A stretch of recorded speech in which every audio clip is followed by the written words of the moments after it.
So Super Bowl hero Julian Edelman just received another accolade, a note from a college professor who apologized for doubting his NFL dreams. But sometimes, doesn't a teacher or parent have to encourage a backup plan for dreams? They think so. All right. Maybe you encourage the backup plan. I think that's important, but you can't be a dream squasher. And I think a lot of people, it's nice when your family supports you and believes in you, because sometimes you don't even believe in yourself. You kind of do, but you're questioning. And then if somebody's like, you'll never make it, it can, I think it can really be a dream Trump's squash. backup plan for president?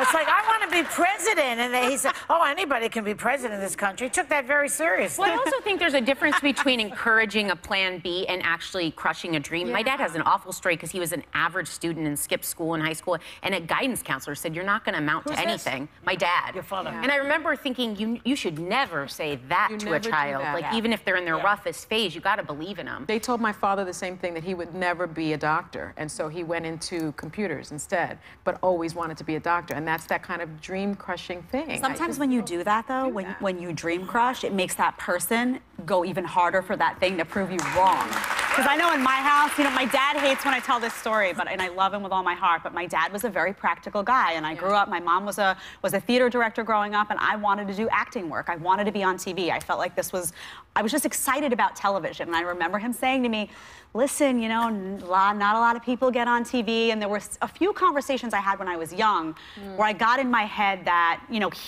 he didn't feel that this was necessarily going to happen for me. And now every day he watches me on TV, and he's like, you know what? Now when you tell me you're going to do something, I'm like, tell me when it's on air. Tell me when, So sometimes it makes you, because I heard that growing up, and I thought, no, you know what? I'm right. I feel like I'm good at this. I don't know where it's going to pop up, but I'm going to make this happen. So it gives you that little extra pump sometimes. I think with young athletes, it is important, though, to encourage them that there's a reality. Like, go for it. I don't want to stop you. But you definitely have to know the numbers, and the statistics aren't in your favor. Because I think I see it more with young boys than girls, but they all think they're going to end up in a jersey.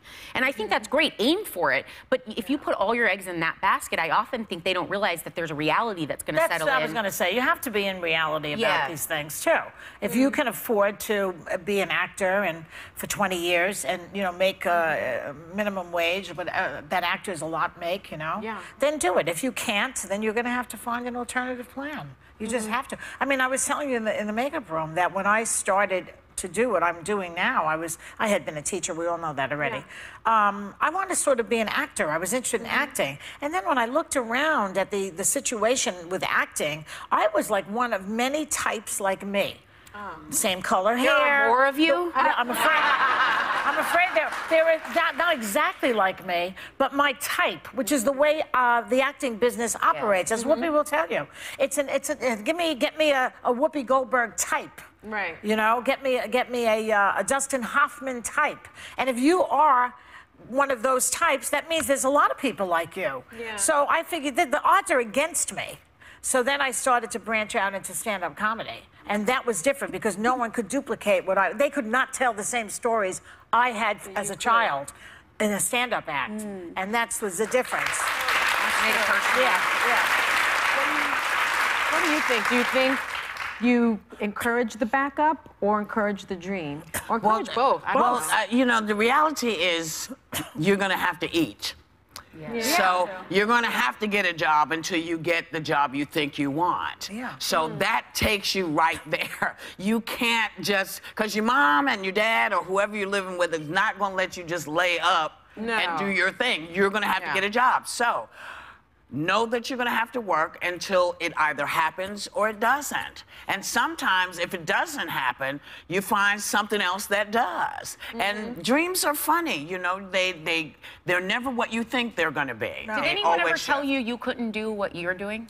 Only when I was an adult. People kept saying to me, after I became me, people would say, well, that doesn't make, you don't make any sense. You shouldn't be, you're so not what you should be. You should be like pretty. And I would say, pretty what? Yeah. I'll be right back.